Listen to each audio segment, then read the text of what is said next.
नमस्कार. कान्हाने सखीसमोर तेजस्विनी म्हणून वावरणाऱ्या सरकारचा खरा चेहरा समोर आणलेला असतो. त्यामुळे सखी एकदमच हादरलेली असते. सखी म्हणत असते, कान्हा काय आहे का हे सगळं? त्यावेळेला कान्हा म्हणत असतो, सखी खरं तर खूप आधीपासूनच मला या बाईवर डाऊट होता, पण मी सगळं काही नीट समजून घेत होतो आणि समजून घेतल्या क्षणी मला जे काही कळलं त्यानंतर मला राहवलं नाही आणि सगळं तुला कधी सांगतोय असं वाटू लागलं. आता मी काय सांगतोय ते नीट ऐक.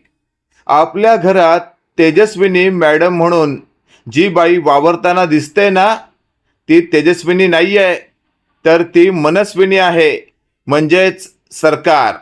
हे वाक्य ऐकल्यावर सखी म्हणत असते, कान्हा किती भयंकर आहे हे सगळं. त्यावेळेला कान्हा म्हणत असतो, भयंकर तर आहेच, पण आपण उद्या हिचा पर्दाफाश करायचा आहे.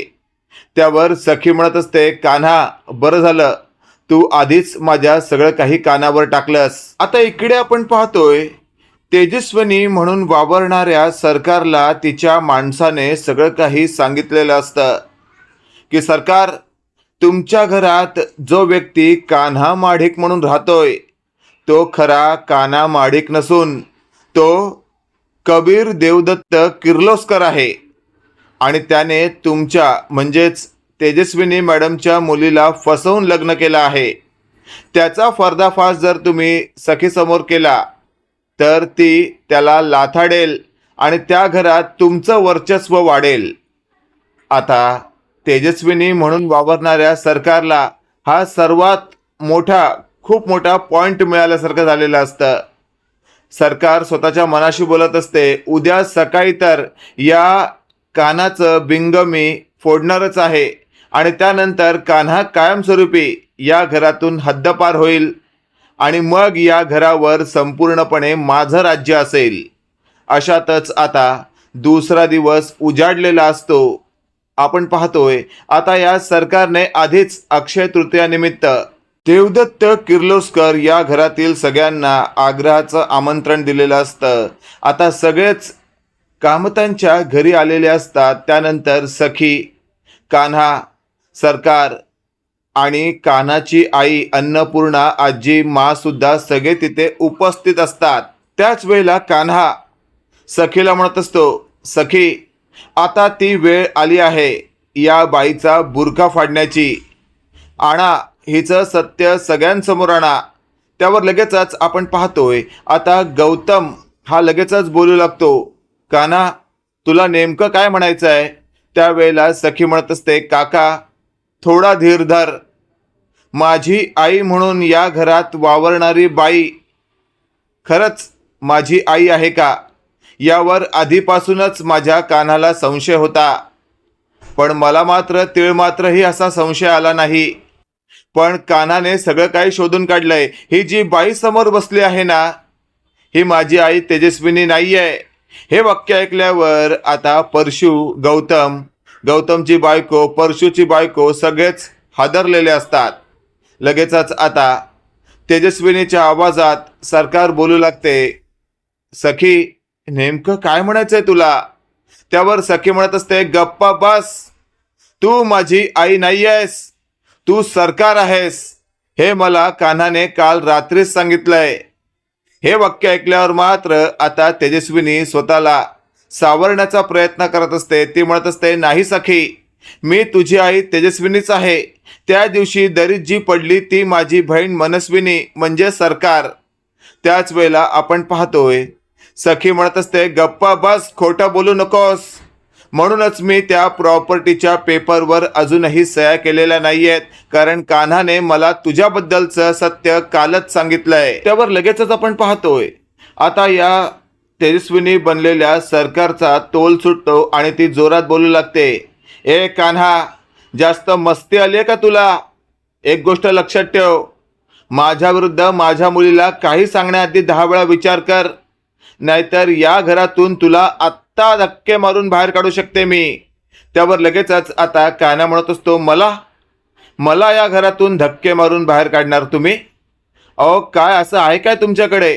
त्यावर लगेचच आता ही जी सरकार असते ती बोलू लागते, आता बघ काढते का नाही तुला धक्के मारून बाहेर. मीच सरकार आहे, मी तेजस्विनी नाहीये. त्या दिवशी दरीत जी पडली तीच तेजस्विनी. बोल काय करणार आहेस तू कान्हा.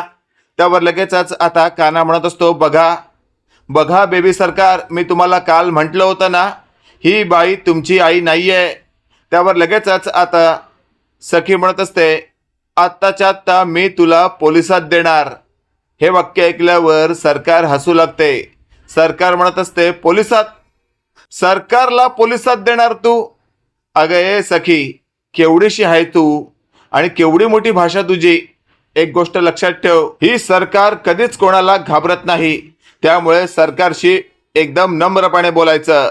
त्यावर लगेचच आपण पाहतोय कान्हा म्हणत असतो, नम्रपणे आणि तुझ्याशी.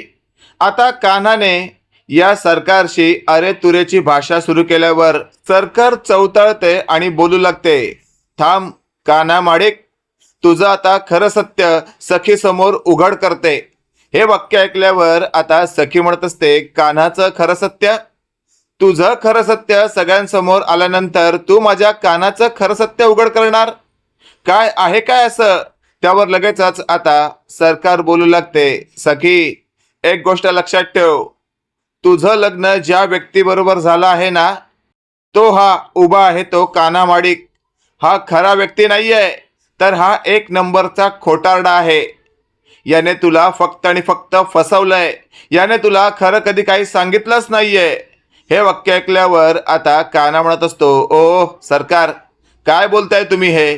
त्यावर लगेचच आता सरकार म्हणत असते, का आता भीती वाटू लागली तुला? का तुला कळून चुकलं की आता तुझा पर्दाफाश झाल्यानंतर ही सरकार आणि सखी मिळून तुला या घरातून बाहेर काढणार? त्यावर लगेचच आता सखी म्हणत असते, माझ्या कानाला बाहेर काढायची हिम्मत करायची नाही सरकार. हे वाक्य ऐकल्यावर सरकार म्हणत असते, अगं त्याच्या विरोधात काहीतरी ऐकून तर घे.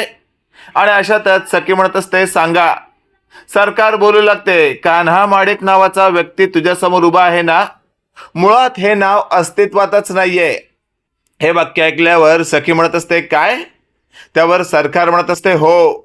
आता मात्र गौतम आणि परशु देखील विचार करत असतात की ही सरकार नेमकं काय बोलते. अशातच आपण पाहतोय सरकार म्हणत असते, हा जो व्यक्ती तुझ्या बाजूला आहे ना सखी, याचं खरं नाव कबीर देवदत्त किर्लोस्कर.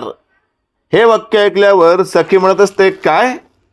कबीर देवदत्त किर्लोस्कर? त्यावर सरकार म्हणत असते, हो कबीर देवदत्त किर्लोस्कर.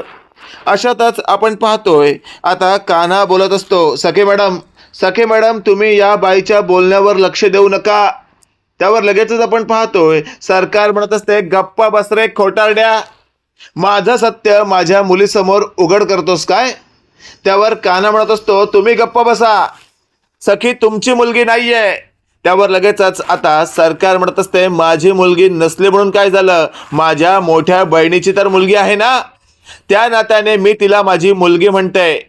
त्यावर लगेचच आपण पाहतोय आता सखी म्हणत असते, तुम्हाला आणखी काही सांगायचं आहे का? त्यावर सरकार म्हणत असते, हो, या माणसाने तुला फसवलंय आणि तू त्याच्याशी संसार करणार आहेस. आत्ताच्या आत्ता हाताला धरून त्याला बाहेर काढ.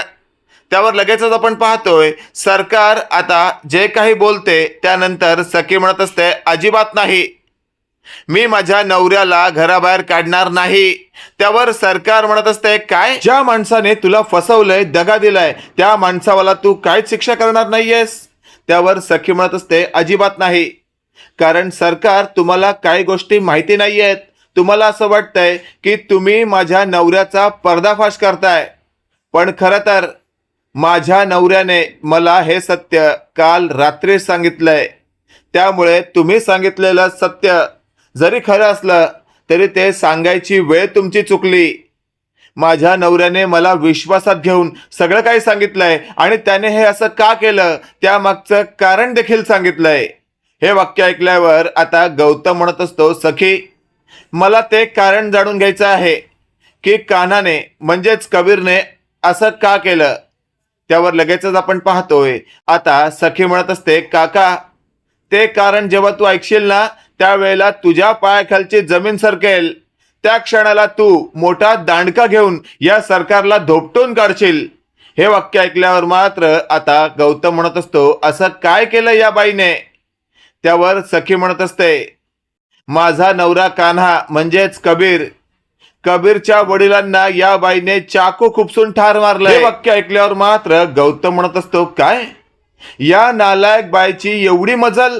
त्यावर लगेचच आता सरकार गौतमला म्हणत असते, गौतम काय बोललास तू मला?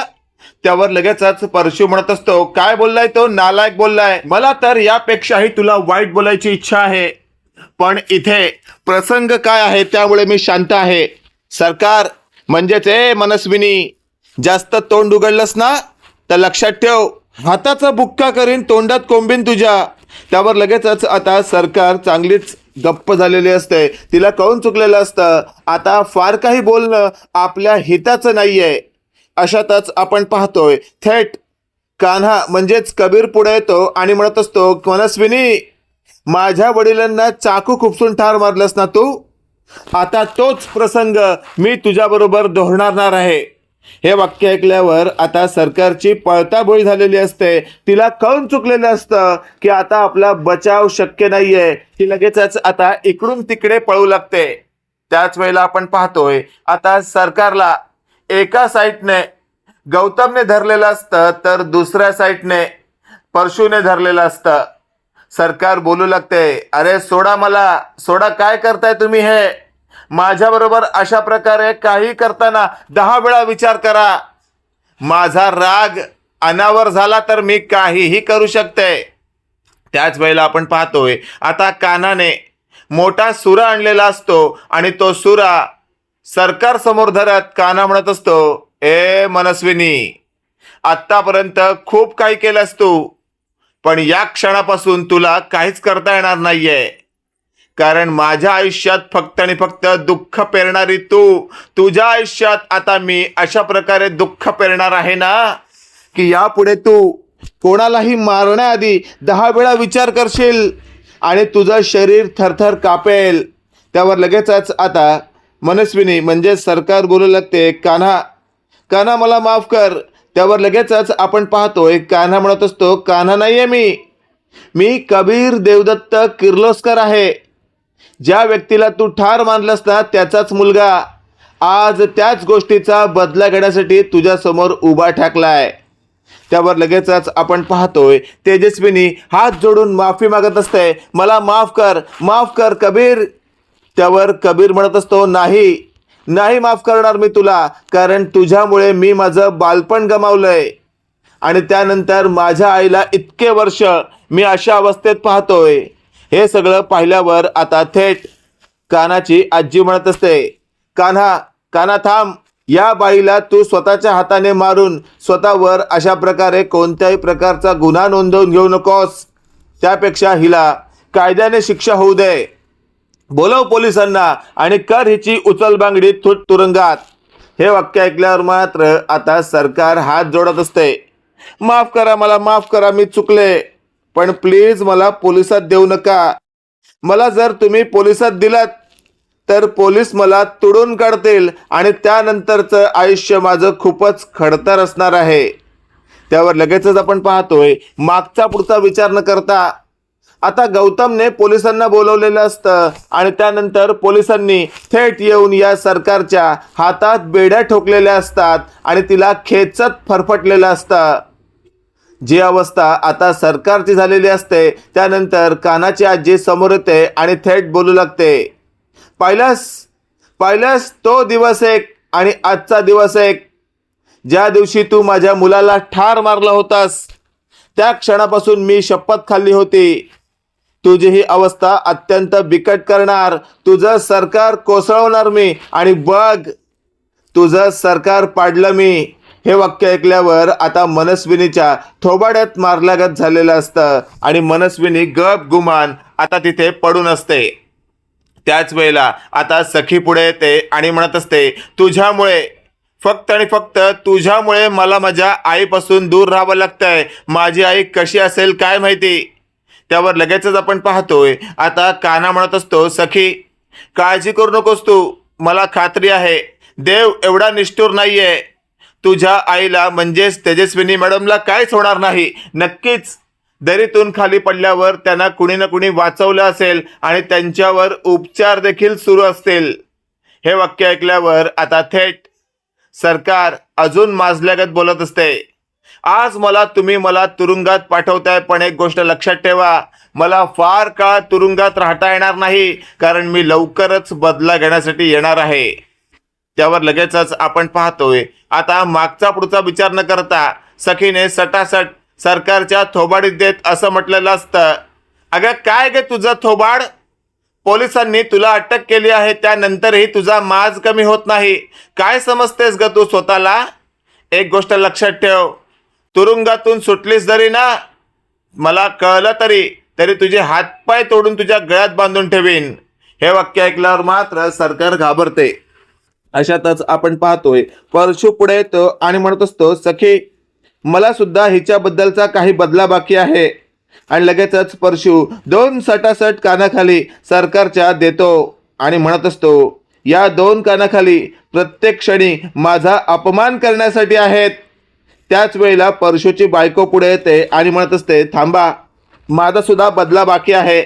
आणि परशूच्या बायकोने 2 सटासट थोबाडीत सरकारच्या देत असं म्हटलेलं असतं, एक थोबाडीत माझं मूल पाडण्यासाठी आणि दुसरं थोबाडीत मला सतत अपमानित करण्यासाठी. त्यावर लगेचच आपण पाहतोय सरकारची अवस्था अत्यंत वाईट होते. आणि अशातच आपण पाहतोय गौतम म्हणत असतो, मला तर तुला मारायची इच्छा देखील नाहीये, कारण तू अर्धवट मेलेली बाई आहेस आणि तू यापुढे कोणासमोर थोबाड दाखवायच्या लायकीची राहिलेली नाहीयेस. त्यामुळे आत्ताच्या आत्ता दूर हो माझ्या नजरेसमोरून. आणि लगेचच आपण पाहतोय आता कबीरने असं म्हटलेलं असतं, इन्स्पेक्टर साहेब न्या या बाईला माझ्या दूर समोरून. आणि लगेचच पोलीस तिला घेऊन जातात. मित्रांनो, इथे तर कन्फर्म आहे की येत्या काळामध्ये या सरकारचं काही दिवस तरी थोबाड आपल्याला दिसणार नाही, पण त्यानंतर नक्कीच मालिकेमध्ये नवीन काहीतरी ट्विस्ट आल्याशिवाय राहणार नाही. बाकी तुम्हाला आजचा भाग कसा वाटला कमेंट करून नक्की कळवा. आणि असेच नवनवीन अपडेट पाहण्यासाठी व्हिडिओला लाईक आणि चॅनलला नक्की सबस्क्राईब करा. धन्यवाद.